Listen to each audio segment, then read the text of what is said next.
Dear students, अस्सलाम वालेकुम। Second year biology के लेक्चर में आपको वेलकम करते हैं। डियर स्टूडेंट्स, प्रीवियस लेक्चर में हमने जो टॉपिक डिस्कस किया था वो था Watson and Crick's DNA model.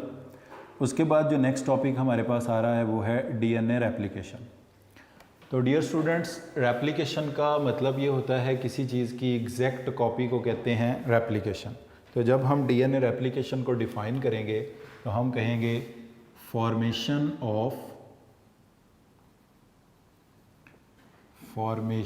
Of DNA, या आप इसको कह लें formation of daughter DNA.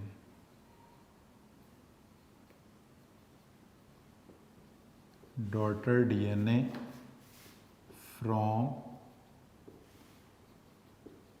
Parent DNA. तो पेरेंटल डीएनए के मॉलिक्यूल से डॉटर डीएनए के मॉलिक्यूल का बनना, ये प्रोसेस कहलाता है डीएनए रेप्लिकेशन। डियर स्टूडेंट्स, हम जानते हैं कि एक सेल माइटोसिस के ज़रिए कई बार डिवाइड करता है, और जैसे फॉर एग्जांपल एक ह्यूमन सेल जो है, अगर उसमें 46 क्रोमोसोम है तो उससे बनने वाले डॉटर सेल्स में भी माइटोसिस के ज़रिए 46 क्रोमोसोम्स होते हैं। इसका मतलब ये है कि cell must have to go through replication before division. एक सेल डिवाइड होने से पहले डेफिनेटली अपने डीएनए की अमाउंट को दुगना करता है, क्रोमोसोम को डुप्लीकेट, डीएनए को रेप्लिकेट करता है। उसके बाद जब वो डिवाइड करता है तो डॉटर सेल्स के अंदर डीएनए उसी तरह का और उसी अमाउंट के अंदर मौजूद होता है। तो इसमें हम ये देखते हैं कि डीएनए रेप्लिकेशन के 3 मॉडल जो हैं वो प्रपोज किए गए। उसमें जो पहला डीएनए रेप्लिकेशन का मॉडल है इसको हम कहते हैं कंजर्वेटिव मॉडल। पहले मॉडल को हम बोलते हैं कंजर्वेटिव मॉडल, दूसरे मॉडल को बोलते हैं dispersive model,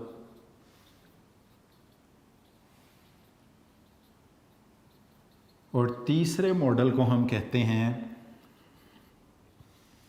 semi conservative model. तो डीएनए रेप्लिकेशन के 3 मॉडल जो हैं वो प्रपोज किए गए हैं। पहला मॉडल है, इसको कहते हैं कंजर्वेटिव मॉडल, दूसरे मॉडल को कहते हैं डिस्पर्सिव मॉडल, और तीसरे मॉडल को हम कहते हैं सेमी कंजर्वेटिव मॉडल। अब इसमें अगर हम कंजर्वेटिव मॉडल की बात करते हैं तो फॉर एग्ज़ाम्पल ये हमारे पास एक सेल है और इस सेल के अंदर ये एक डीएनए का डुप्लेक्स है। अब जब इस सेल का डीएनए रेप्लिकेट होगा तो ये सेल अपने डीएनए को दुगना करेगा।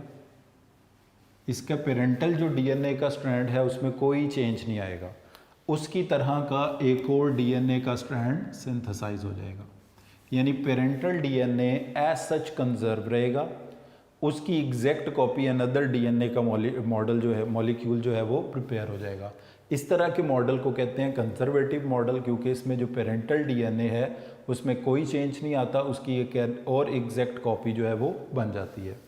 एक दूसरा मॉडल है, इसको कहते हैं डिस्पर्सिव मॉडल। इस डिस्पर्सिव मॉडल में इसी तरह ये एक पेरेंटल सेल है, इसके अंदर डीएनए का मॉलिक्यूल है। रेप्लिकेशन से पहले ये पेरेंटल डीएनए का स्ट्रैंड छोटे छोटे फ्रेगमेंट्स के अंदर टूट जाता है। उसके बाद नया डीएनए भी बन जाता है।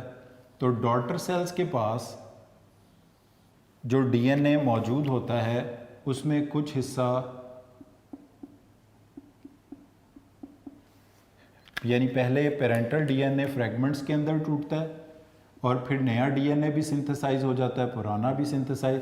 तो ये इन डिस्पर्स होता है, डिस्पर्सिव मॉडल। इनिशियली ये क्या होता है, it will disperse into fragments और इनटू थ्रेड लाइक बॉडीज और structure before the new DNA is synthesize. तो पहला मॉडल जिसको हमने कहा कंजर्वेटिव मॉडल, उसमें पेरेंटल डीएनए ना डिस्पर्स हुआ और उसमें कोई चेंज नहीं आया, उसकी तरह का अनदर डीएनए का मॉलिक्यूल सिंथेसाइज हो गया। डिस्पर्सिव मॉडल में क्या हुआ, इनिशियली डीएनए का मॉलिक्यूल छोटे छोटे फ्रेगमेंट्स में टूटा, पेरेंटल डीएनए, डॉटर डीएनए भी सिंथेसाइज हुआ, फिर पेरेंटल डीएनए और डॉटर डीएनए एक दूसरे के साथ इंटरमिंगल हो गए, यानी डिस्पर्स होने के बाद नया और पुराना डीएनए मिक्सअप हो गए, डिस्पर्स हो गए। तीसरा मॉडल जो कि करेक्ट मॉडल भी है, इसको अगर हम इस तरह से रिप्रेजेंट करें कि हमारे पास एक पेरेंटल डुप्लेक्स है इस तरह से, अब ये डुप्लेक्स रेप्लिकेशन के लिए क्या करता है कि डबल हेलिक्स है ना, तो दोनों स्ट्रैंड एक दूसरे से अलहदा हो जाते हैं और एक एक नया स्ट्रैंड डीएनए का इनके आगे सिंथेसाइज हो जाता है इस तरह। अब ये जो डॉट, ये पेरेंटल डीएनए, पेरेंटल डुप्लेक्स, ये डॉटर डुप्लेक्सेस।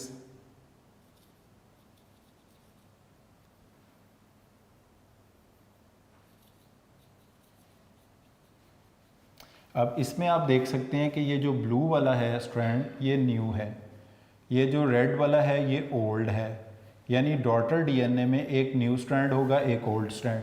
तो इसलिए इस मॉडल को ये नहीं कह सकते कि ये टोटल कंजर्वेशन है, ये सेमी कंजर्वेशन है, यानी हर डीएनए के मॉलिक्यूल में एक डीएनए का जो स्ट्रैंड या एक पॉलीन्यूक्लियोटाइड चेन जो होती है वो पेरेंटल डीएनए से आई होती है और एक चेन न्यू सिंथेसाइज होती है, यानी each duplex consist of two strand, one is old and other is new.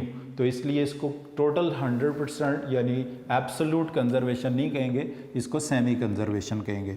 अब ये पॉइंट आप बुक से भी ज़रा देख लें, पेज नंबर 132 के लास्ट में देखें, ये बताया गया the Watson and Crick DNA model immediately suggested that the basis for copying the genetic information is complementary।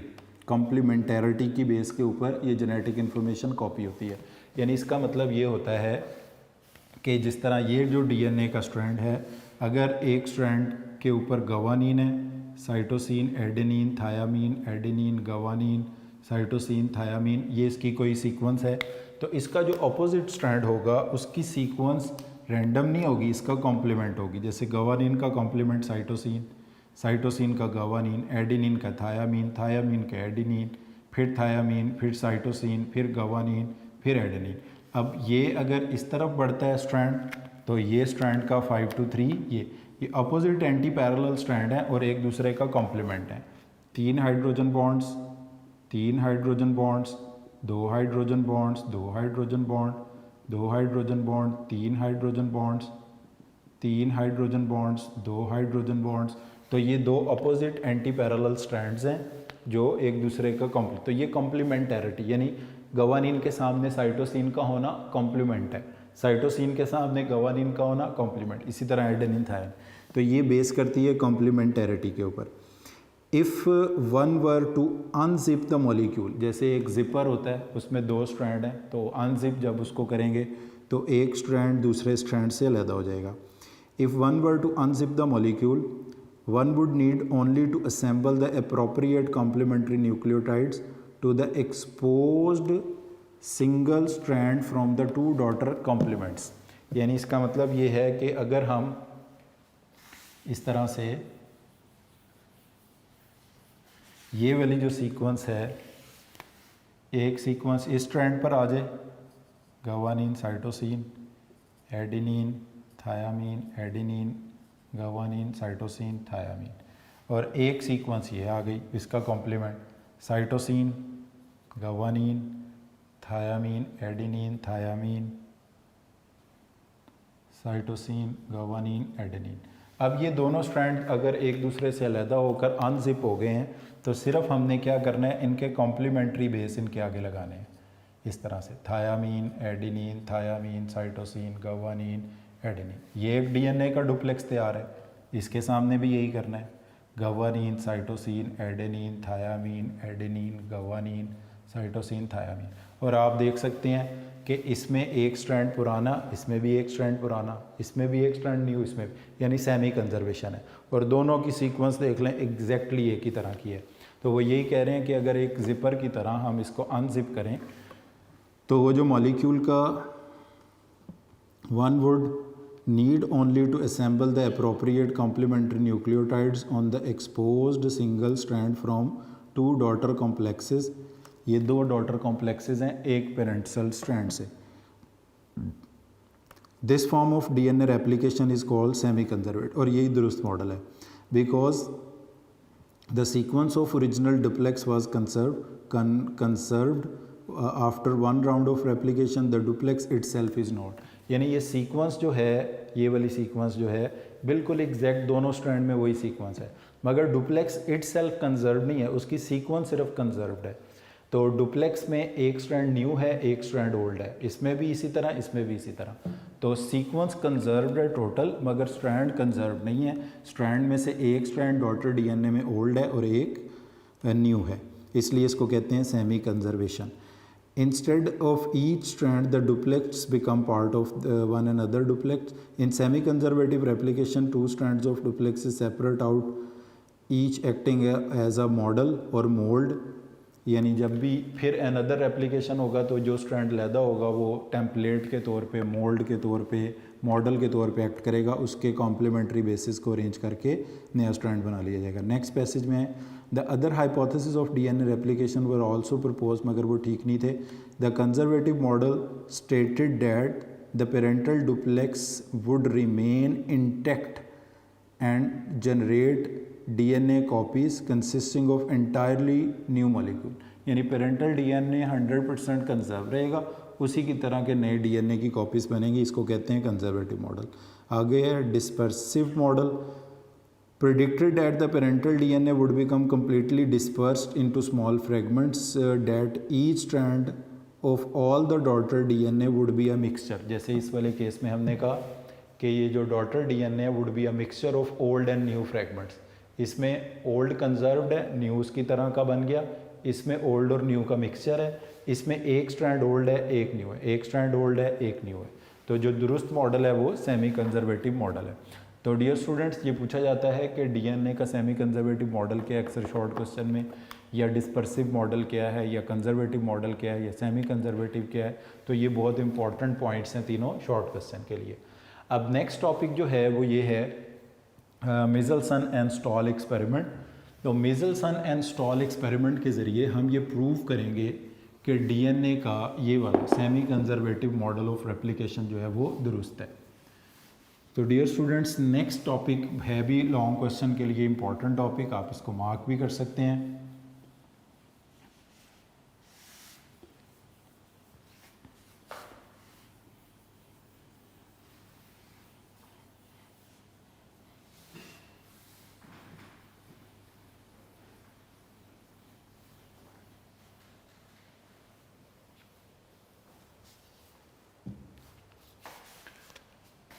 मिज़ेल्सन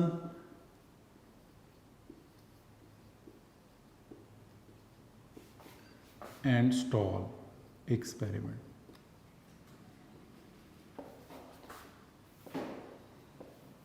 dear students, Meselson और स्टॉल ने अपना एक्सपेरिमेंट जो किया था वो ये प्रूव करने के लिए किया था कि डीएनए का जो रेप्लिकेशन का मॉडल है वो semi conservative model of replication है।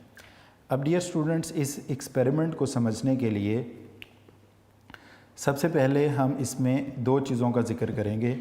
वो ये कि नाइट्रोजन जो है इसका एक होता है हैवी आइसोटोप जिसको कहा जाता है N15,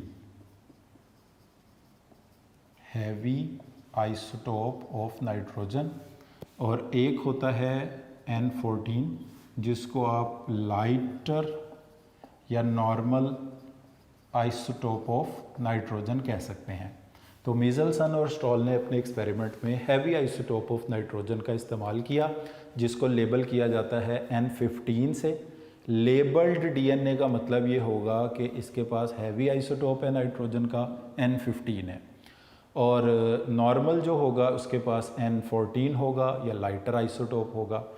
अब मिज़ेल्सन ने किया ये कि इसने एक पेट्री डिश प्रिपेयर की और इस पेट्री डिश के अंदर जो कल्चर मीडियम या ग्रोथ मीडियम था is containing heavy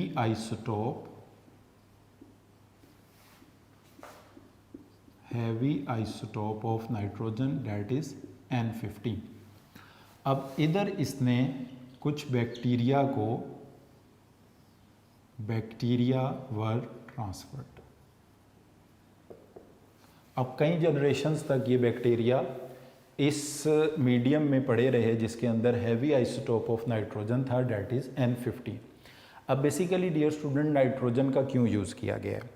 nitrogen is part of the nitrogenous base. हम प्रीवियस लेक्चर्स में पढ़कर आए हैं कि एडेनिन, गवानीन, थायामीन, साइटोसिन ये नाइट्रोजनस बेसेस होते हैं। तो इनमें नाइट्रोजन मौजूद है। अब अगर ये बैक्टीरिया इधर रहता है, ये बैक्टीरिया 2 बैक्टीरिया 4 बैक्टीरिया 8 बैक्टीरिया मज़ीद बैक्टीरिया बनाता जाए, तो इसको बैक्टीरिया बनाने के लिए एडेनिन, गवानिन, थायामीन, साइटोसिनिन की ज़रूरत पड़ेगी, और वो नाइट्रोजन इसने हासिल करने हैं अपने मीडियम से। इसका मतलब है इसके नाइट्रोजनस बेसिस के अंदर N15 इनकॉर्पोरेट होता जाएगा। जब वो नाइट्रोजनस N15 नाइट्रोजनस बेसिस में जाएगा तो वो न्यूक्लियोटाइड के ज़रिए DNA का पार्ट बनता चला जाएगा।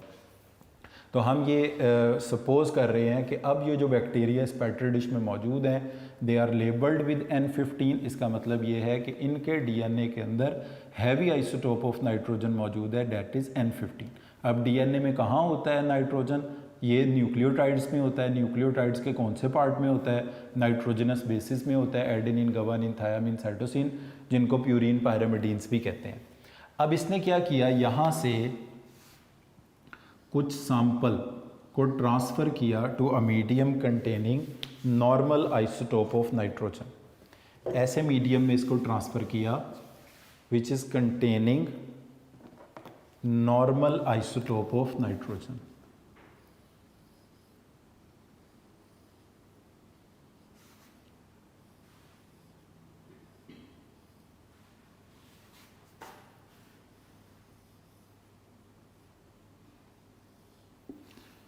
यहाँ पर हम कहते हैं T0, T का मतलब है टाइम। यहाँ पर हम कहते हैं T is equal to 20 minutes. यहाँ पर हम कहते हैं T is equal to 40 minutes. अब ये जो मीडियम है इसको हम लिख रहे हैं N14। क्या है इसमें मौजूद? N14 normal isotope of nitrogen इसमें मौजूद है। तो यहाँ से बैक्टीरिया को ट्रांसफ़र किया गया to a medium containing normal isotope of nitrogen या lighter isotope of nitrogen, that is N15। अब यहाँ से कुछ सैंपल निकाले गए। सबसे पहले जैसे ही कुछ बैक्टीरिया यहाँ से इस पेट्री डिश में ट्रांसफ़र किए गए, फ़ौरन ही यानी जब टाइम 0 था यहाँ से सैंपल कलेक्ट कर लिया गया। तो डियर स्टूडेंट, जब टाइम 0 होता है तो जो सैंपल कलेक्ट किया जाता है, इस जनरेशन को हम कहते हैं कि ये जनरेशन है P1। P1 का मतलब है ये फर्स्ट पेरेंटल जनरेशन है, यानी ये यहाँ T1 अभी कोई राउंड ऑफ रेप्लिकेशन नहीं हुआ, तो ये सारे पेरेंटल जनरेशन या पेरेंट बैक्टीरिया। तो 20 मिनट का वो वक्फा होता है जिसमें एक बैक्टीरियम से 2 बैक्टीरिया बन सकते हैं, या 20 होंगे तो 40 बन सकते हैं, 40 होंगे तो 80। तो इसका मतलब है कि जब 20 मिनट्स पे सैंपल कलेक्ट किया जाएगा तो एक राउंड ऑफ रेप्लिकेशन कंप्लीट हो जाएगा। एक राउंड ऑफ रेप्लिकेशन का मतलब है कि P1 first parental generation, F1 first filial generation के अंदर सारी की सारी कन्वर्ट हो गई होगी। अच्छा, उसके बाद जब टाइम 20 मिनट होगा तो F1 सारी डिवाइड होके अनदर सेकेंड फीलियल जनरेशन में कन्वर्ट हो गई है F2 के अंदर। तो P1 जब टाइम 0 था कोई रेप्लिकेशन नहीं हुई, जब एक राउंड ऑफ रेप्लिकेशन 20 मिनट में मुकम्मल हुआ तो F1 पहली औलाद, पहली प्रोजनी, पहली ऑफस्प्रिंग हासिल हुए। फिर अनदर 20 मिनट्स के बाद F2, अगर इसी तरह चलते जाएं तो F3, F4, F5 20-20 मिनट के इंटरवल पे मिलती जाएगी। अब यहाँ से जो सैंपल कलेक्ट किया जाता है 1 बाय 1, इसको ट्रांसफ़र किया जाता है टू अ टेस्ट ट्यूब, और उसको एक प्रोसीजर से गुजारा जाता है जिस प्रोसीजर को हम कहते हैं अल्ट्रा सेंट्रीफ्यूगेशन। अल्ट्रा सेंट्रीफ्यूगेशन का मतलब ये है कि इसको हाई स्पीड पे घुमाया जाता है, हाई स्पीड पे इनको स्पिन करवाया जाएगा। यहाँ पे हाई स्पीड पे स्पिन करने की वजह से इनके ऊपर कुछ सेंट्रीपिटल सेंट्रीफ्यूगल फोर्सेस लगेंगी और सेल के कंपोनेंट्स एक दूसरे से अलग हो जाएंगे, और फिर इसको सीजियम क्लोराइड के मीडियम के अंदर सस्पेंड किया जाएगा। अब सीजियम क्लोराइड ही क्यों यूज़ किया जाता है? क्योंकि सीजियम एक हैवी मेटल है, क्लोराइड एक नॉर्मल एलिमेंट है जिसका एटॉमिक मास कम है। तो सेंट्रीफ्यूगेशन के बाद एक हमारे पास कंट्रोल ग्रुप है, एक हमारे पास कंट्रोल है। कंट्रोल वो होता है जिससे एक्सपेरिमेंट के रिजल्ट्स को कंपेयर किया जाना है, दिस इज़ कंट्रोल। कंट्रोल के सीजियम क्लोराइड में डीएनए इस लेवल पर आके सस्पेंड होता है।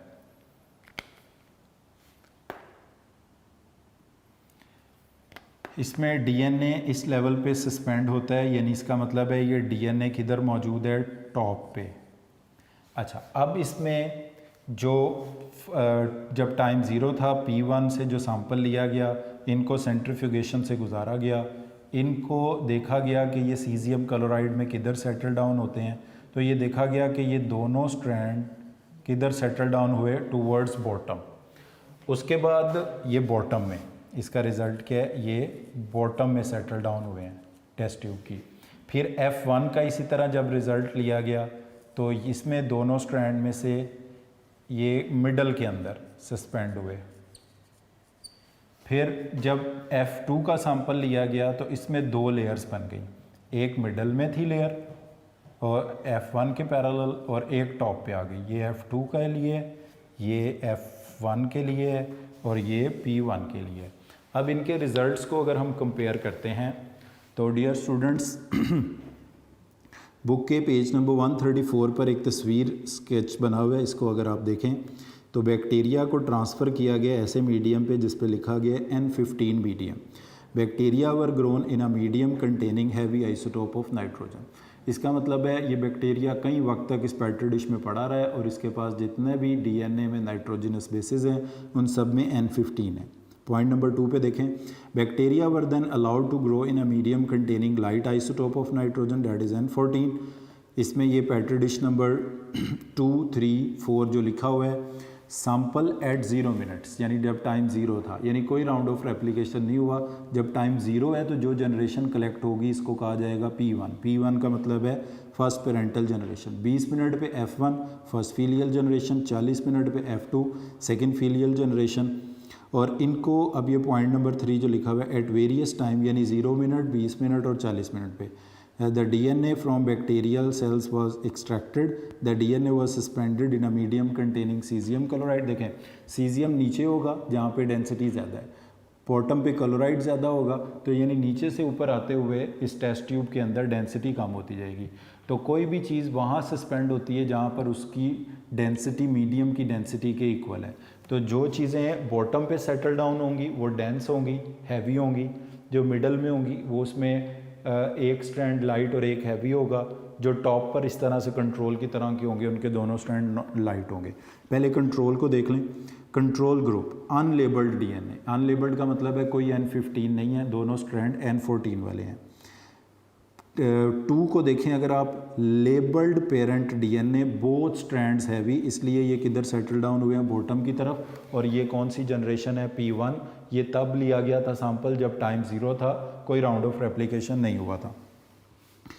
ये टेस्ट ट्यूब नंबर 3 का रिजल्ट देखें। F1 generation first filial generation को कहते हैं, 1 हैवी 1 लाइट, यानी हाइब्रिड, हाइब्रिड मिक्सचर को कहते हैं। तो एक स्ट्रैंड हैवी है, एक स्ट्रैंड लाइट है। इसका मतलब ये है कि जो हैवी स्ट्रैंड है वो कहाँ से आया है, P1 से, F1 में गया है, और लाइट स्ट्रैंड F1 ने नया बनाया, यानी एक स्ट्रैंड पुराना है, एक स्ट्रैंड नया है। हैवी स्ट्रैंड पेरेंट से आया है, लाइट स्ट्रैंड नया बना है।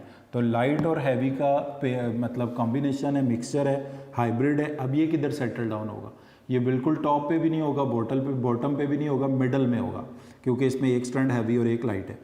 उसके बाद फोर्थ में देखें F2 जनरेशन, 1 अनलेबल्ड मॉलिक्यूल। अब देखें F2 के जो पेरेंट डीएनए है वो F1 है, F1 में एक अनलेबल्ड स्ट्रैंड है, एक लेबल्ड है।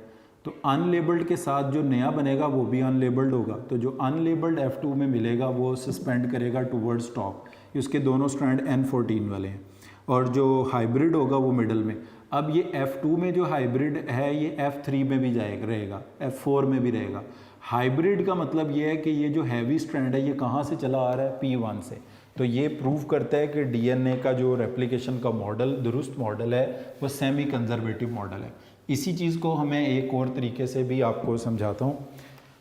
इसमें ये देखें कि ये फॉर एग्ज़ाम्पल हमारे पास P1 जनरेशन है, ये कब कलेक्ट की गई, जब टाइम था 0 मिनट्स। अब ये इसके दो स्ट्रैंड्स हैं, डीएनए के दो स्ट्रैंड हैं, इसको हम लिखते हैं N15, तो इसको भी क्या लिखेंगे, N15। तो ये दोनों स्ट्रैंड हैवी हैं। अब ये किधर सेटल डाउन होने चाहिए, टूवर्ड्स बॉटम। अच्छा, उसके बाद जब F1 आएगी, F1 का मतलब होगा 20 मिनट पे वो सैंपल कलेक्ट किया गया, जब टाइम 20 मिनट था। अब इसमें जो फर्स्ट राउंड ऑफ रेप्लिकेशन होगा, एक स्ट्रैंड यही रहेगा N15, ये क्या होगा N15। जो नया बनेगा वो होगा N14, यानी एक स्ट्रैंड N15 का है, एक स्ट्रैंड N14 का है। यहाँ भी ऐसा ही होगा, एक N15 का स्ट्रैंड है और एक दूसरा N14 का। तो ये हाइब्रिड हैं। ये कौन सी जनरेशन में मिलेंगे, F1। ये बॉटम पे भी नहीं सेटल डाउन हुए, टॉप पे भी नहीं, ये मिडल में तकरीबन सेटल डाउन होंगे टेस्ट ट्यूब के। उसके बाद जब आएगी हमारे पास F2 मतलब 40 मिनट हो गए हैं जब 2 रेप्लिकेशंस हो गई हैं, तो एक स्ट्रैंड अब भी वही रहेगा पुराना, एक स्ट्रैंड अब भी वही रहेगा, ये जिसको मैं ब्लू कलर से बना रहा हूँ।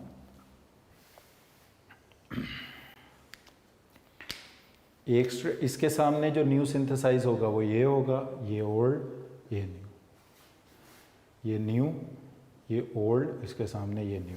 अब यहाँ पर आप देख सकते हैं ये जो रेड वाले हैं ये हैं N14,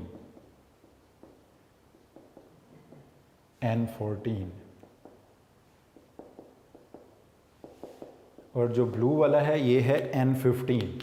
तो F2 में भी क्या रहा, एक हाइब्रिड रहा N15। अच्छा, F2 में आप ये देखें कि N15 कहाँ से आया है, F1 से, F1 में कहाँ से आया, P1। अगर F3 बनेगी, F4, ये चलता रहेगा। तो इसका मतलब ये है कि एक पेरेंटल स्ट्रैंड होता है डीएनए में और एक न्यू सिंथेसाइज होता है। सेमी कंजर्वेटिव मॉडल डीएनए की रेप्लिकेशन का ठीक होता है।